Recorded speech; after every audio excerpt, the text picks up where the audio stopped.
Hello Game Boys and Game Girls, I'm the Game Boy Guru, and welcome to another pickups video. I was not expecting to make a video today, but I have a whole bunch of stuff here that I picked up yesterday and today, and then also one item I grabbed on Friday, which I was expecting to get, but I was not expecting to have an opportunity to do all this game hunting that I did yesterday and today. So, let's check it out.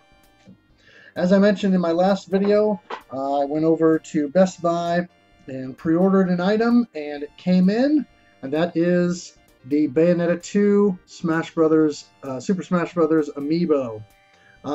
They called me about my order late in the week and said that the item came in, but the package got damaged during shipping, so they wanted to know if I wanted them to reorder and get me another one, or if I wanted to accept it as is. By the time I didn't pick up the message because I was on a call for work at the time that they actually called me, so by the time I picked up the message and called them back the next day, they said, oh, we got another one in, so it's no problem. So they set the good one aside for me, so I have this now. I still would like to find the original Bayonetta design, even though I much prefer the Bayonetta 2 design, outfit, haircut, all of that sort of thing. I like the look in the second game a lot better. But either way, I'd like to get the original, but it's become quite expensive. So if any of you know how or where to source a Bayonetta 1 Smash Bros. Amiibo, let me know, because I would be interested in that still in the package. So that was Friday's one and only grab. Yesterday, I got an opportunity to go to one of the bigger cities and do a little bit of hunting. Wasn't expecting to, but it happened, and so I picked up a few things. So my first stop was one of the thrift stores there, and I grabbed the cartridge, manual, and Super Nintendo Super Scope book for the Super Scope 6. So pretty cool there. It even has the dust cover on it, which is unusual. I do not have the Super Scope gun yet, but I've seen it different places. And so one of these days I'll pick one up, try and pick one up cheap somewhere on a garage sale or whatever, sans cartridge and whatnot. But pretty cool. I found that for steel. I stopped at the Goodwill that's right next door to this other thrift shop and picked up 3 original PlayStation games. I got Jimmy Johnson's VR Football 98. Now, I've said in previous videos, along with the one I just made last week, that I am not a sports guy, and so sports games generally don't interest me, but I've never heard of this one, and it looked interesting. A bold claim on the back here. Look out Madden and NFL Game Day and the others. Nothing will be the same after JJ invades the video game world. Now, most people will know or will have heard that the Madden games began to dip in quality toward the end of the 90s, so it is possible that this is better than the previous Madden entry or two. But, of course, when Sega put out the 2K series of games, that pretty much overtook Madden for a couple of years as the de facto best American football video game on the market. And then after EA flexed their muscle and asserted their hold over the NFL license, that the 2K games sort of dropped off after that. But it'd be interesting to see how this plays. Anyway, I thought that was interesting, so I picked it up. It was less than $1, so why not? Also grabbed Knockout Kings. Again, not a big sports person, but boxing I find interesting. In part because boxing games have rarely ever A, replicated the sport accurately, or B, ever been as fun as Mike Tyson's Punch-Out. And so it's interesting to go back and look at realistic boxing games to see how they fare in comparison. But this apparently has a whole bunch of famous boxers. Oscar de la Hoya, Evander Holyfield, Muhammad Ali, Sugar Ray Leonard. So yeah, could be interesting to play, especially doing matchups with boxers from different eras. So that might be kind of cool. And then I grabbed this. It's called One Piece Mansion. I don't know whether it has anything to do with the One Piece manga and anime. It's very anime styled. This came out in 2001. It's from Capcom. If it is related to the manga or the anime, it's definitely uses a sort of chibi, super deformed kind of look, and the characters are really wacky. So I'm not entirely sure if it's part of the One Piece storyline or not, but I thought that was pretty interesting, so I grabbed it. Just a couple doors down from those two is another game store, or an actual game store, rather than just a thrift store. So I grabbed a couple peripherals and a game.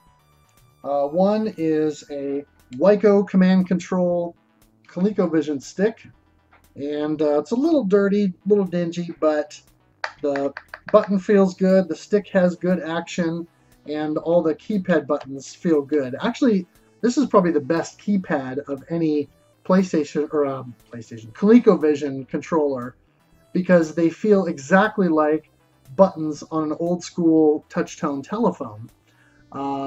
So they're very responsive, and I quite like that. It also appears, once I get this untangled, that this is a reasonably long cord, so that'll be nice. But decided to grab that. I also got this bad boy, which I'll go ahead and take out of the bag so that it shows up better on camera. And that is the Nyko Cobra light gun. And the cool thing about this gun is not only does it look nice and have different options, it's got a speed option to set how fast your auto fire is and things like that, but it is compatible with both PlayStation and Sega Saturn. So, even though this connector is a little bent and will need to be bent out slightly, this I can actually use with Virtual Cop. And Virtual Cop 2, apparently, which it's compatible with. So, a little bit of cleanup, but this guy will work for me for Virtual Cop, and it also works for Time Crisis, which I have. So, since I already have a gun that works with Time Crisis, I may be able to do two-player Time Crisis with this, and then also, once I move my Saturn over to a CRT, actually be able to play Virtual Cop. So, very cool. So that was a fun grab. The other one that I grabbed was a little bit more expensive, and probably more money than I should have spent on it, but it's one I've wanted for a long, long time, and that is Flashback, The Quest for Identity for Sega CD. Now, I've had the original Sega Genesis version of this for a long time, since I was a teenager. I bought it as a new release, or I bought it complete. I don't remember if it was still new or if it was a clearance item or whatever. But I bought it, and I played it, enjoyed it, dug the atmosphere, but I never got too far into the game. But over the years, I've heard that the Sega CD version is as good or better as the Genesis version. And I know that the Jaguar version is supposed to be good, or Jaguar, I don't remember if it's Jaguar or Jaguar CD. And then there's a 3DO version, I think. But anyway, definitely wanted to have a copy of this. It was cool that not only is it complete with the manual, but the case is undamaged. It's in really good shape. The disc is, other than having a little bit of hair on it, is in really good shape. And it has the foam insert.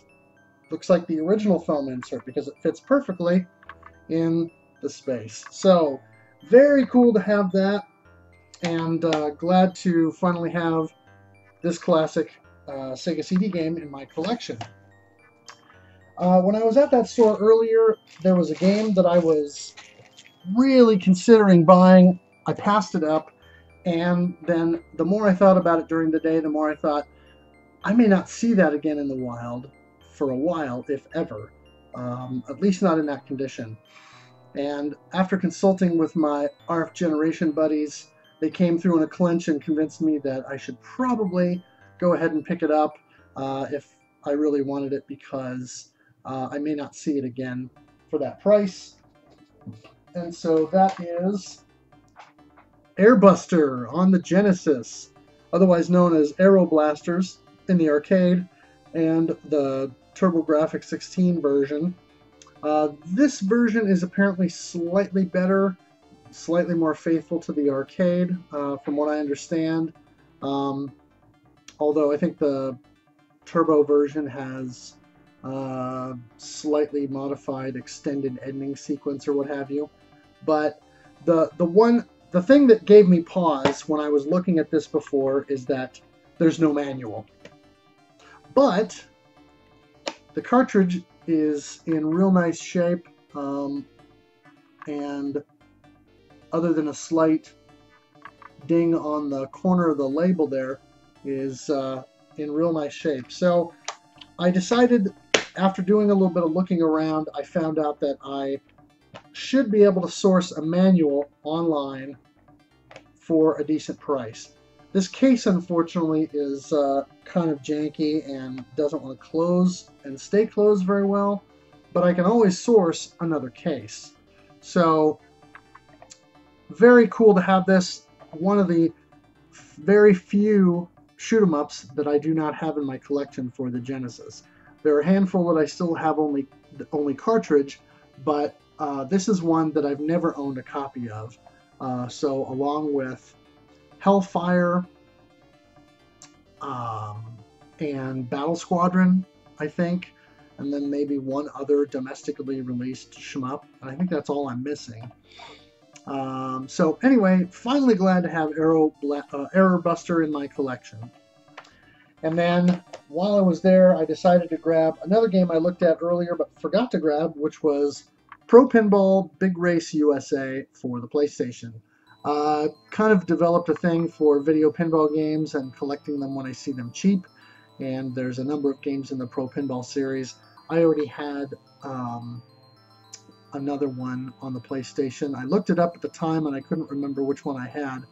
But anyway, in good shape, and so I went ahead and grabbed that. That was all of yesterday's pickups. Today I went out again and grabbed a few more things. So I went to one Goodwill location and got 3 games and some stuff here. So I got Cabela's Alaskan Adventure. Not really a hunter or anything like that, but in my quest to continue to collect, I might as well grab stuff that I can find when I get it super cheap. This, let me see, this came out in 2006, so it was kind of later in a little later in the PS2's life, and actually the graphics on the back here look surprisingly good. So it's not really my thing, but could be interesting nonetheless, so why not? So that's Alaskan Adventures.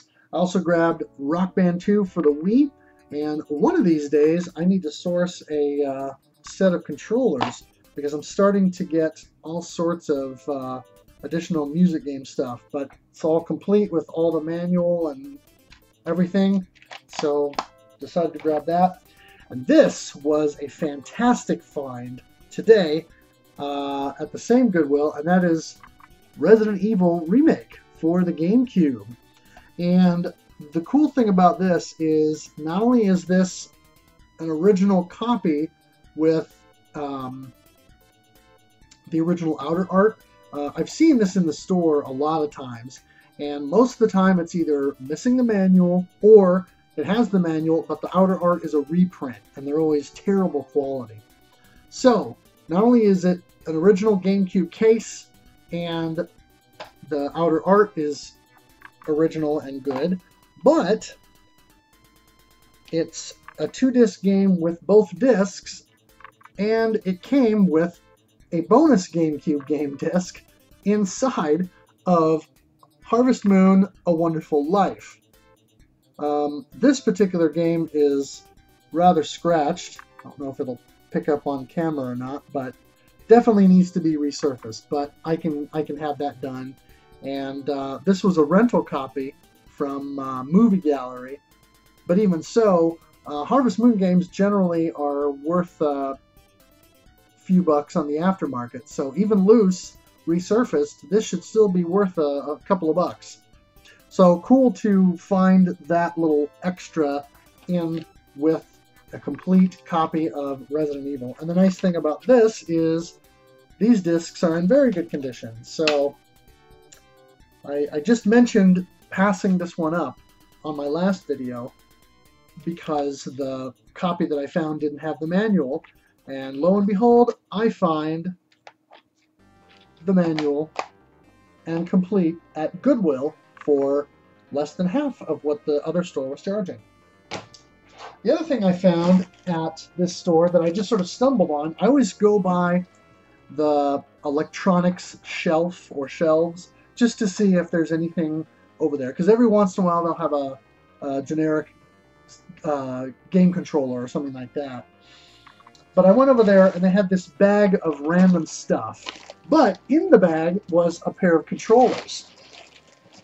So I'm going to open this up now and pull this out because I was able to verify that these are what I think they are.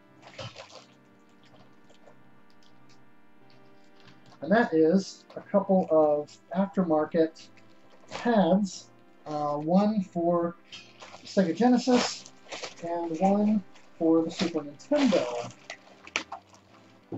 So I got this bag of goodies at a bit of a discount,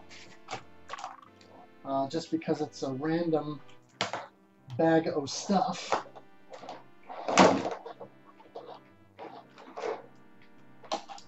Now I just have to figure out how to undo all these cords.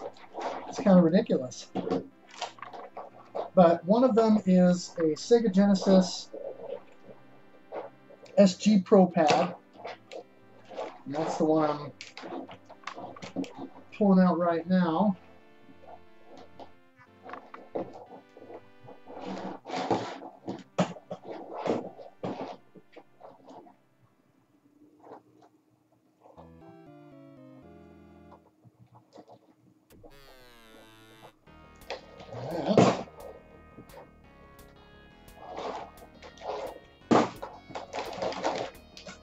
Sorry for the delay. This is a bit of a tangled mess here. Wow, this is crazy. There we go.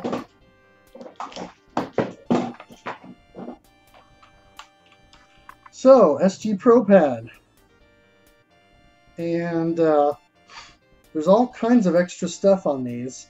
There's a slow motion feature. There's turbo features, 2 levels of turbo, semi-auto and auto. And then there's this function on the top which says fire. And it's got A, B, and C, and you can toggle between them. And of course there's a speed adjustment here. So I'll have to look and see if I can find any documentation on these online, but pretty interesting. But the nice thing is, the buttons have good action, the shoulder buttons have good action, and I think because this is a Sega Genesis controller, and the Sega Genesis didn't have shoulder buttons, I think what these top ones are is you can probably assign A, B, or C to the shoulder buttons, and it allows you to pick which one. So that's kind of a cool feature. Give you a little bit of a edge if you prefer shoulder button action or something like that. And the D-pad on this controller feels really good. I was kind of playing around with it a little bit under the plastic to sort of feel it, and it actually feels pretty good. So we'll give that a whirl. So that's the SG Pro Pad, the Sega Genesis one. And the interesting thing about this one is I thought this was going to be a Super NES pad, but it is not. It's 6 buttons, and it's got the Sega Genesis deal on it, and it has a mode button instead of a select button.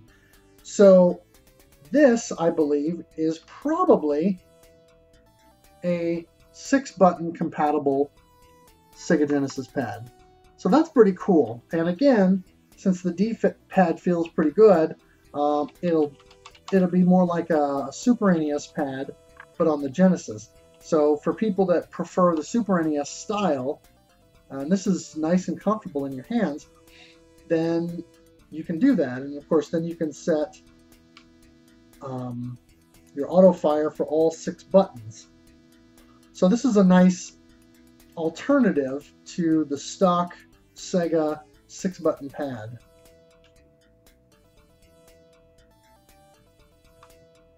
I don't know but this is the all-new SG Pro Pad. So I don't know what the flip switch on the back is supposed to accomplish, but we'll give that a call, or I'll give that a try. And of course, I love the whole see-through effect on controllers like this. So a couple new Sega Genesis controllers, I guess, and then a whole batch of random cables and all sorts of fun stuff. So there's a PlayStation hook up there. And what's this guy? Who knows? But hey, I got another PS2 power cable there, so that'll work. Okay, so that was Goodwill number 1. I went to Goodwill number 2 and scored a few things here. I got some random PlayStation 1 games. Got Rugrats Studio Tour. Don't know anything about it, but they always have this stuff priced dirt cheap. This one was a fun find. Chicken Run. I've almost picked this one up for the Dreamcast once or twice, and so once I get a chance to play around with this one, maybe that'll inform my decision as to whether or not it's fun enough to buy a second time and pay a little bit more for the Dreamcast version for improved graphics. And then Breakout from Atari, which appears to literally just be a prettified version of Breakout with new features and stuff like that, similar to what they did with Pong on the original PlayStation. So that should be interesting to play around with.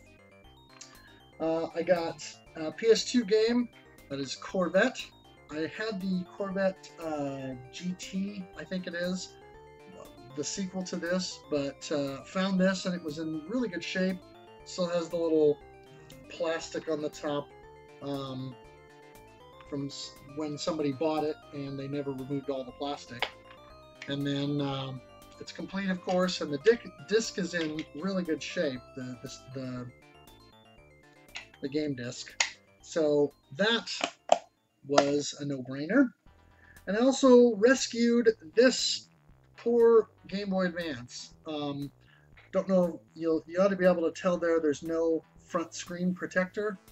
The little plastic front screen bezel is gone. It's kind of grungy looking, and there's no battery door, and it's also pretty grungy back in there.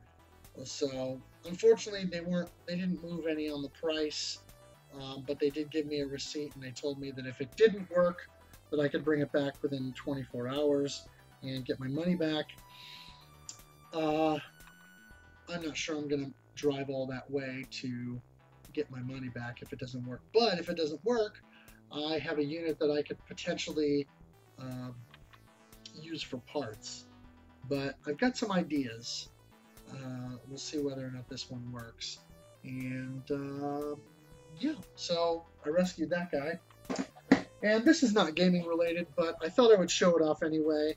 And that is a VHS that I bought. I generally don't buy VHS tapes when I go to Goodwill. I usually just buy games and then occasionally DVDs or Blu-rays. But this is not available on DVD or Blu-ray, and very likely never will be.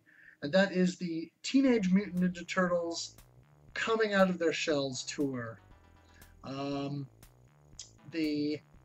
This was a Pizza Hut promotional item that they put together in 1990. It was huge at the time, and they also had a video cassette. And this was a pay-per-view event that they filmed for this video, and then they actually did a short tour in some of the major metropolitan areas with these guys in rubber suits and backing tracks, etc.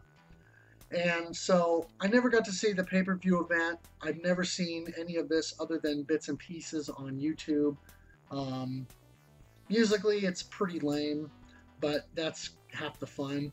And I remember a friend of my younger brother had this on cassette, and we played it a ton just because we were really into the Turtles at the time.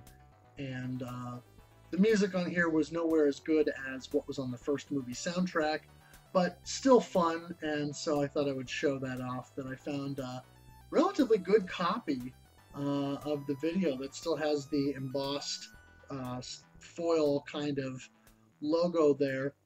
And so yeah, I'll have to pull that out and see if the video's in decent enough quality to do a transfer to PC, so I can either burn it to DVD or put it on my media server so I can watch it and marvel at how lame it is. So that was my other Goodwill pickups, and then, as always, I stopped at the pawn shop and really raked it in. So I got 2 PlayStation 2 games. I got Alvin and the Chipmunks, which I'm sure will be objectively terrible. It looks actually like it's a rhythm game, and that's probably appropriate, and it's got all kinds of songs here done in the Chipmunk style, which I enjoyed as a kid because I grew up watching the Alvin and the Chipmunks cartoon, and one of the neighbor kids had an Alvin and the Chipmunks cassette that he played a lot, and I listened to a lot over at his house, of the Chipmunks doing Michael Jackson and other pop songs from other current artists. So I grabbed that, and again, Cabela's Monster Bass.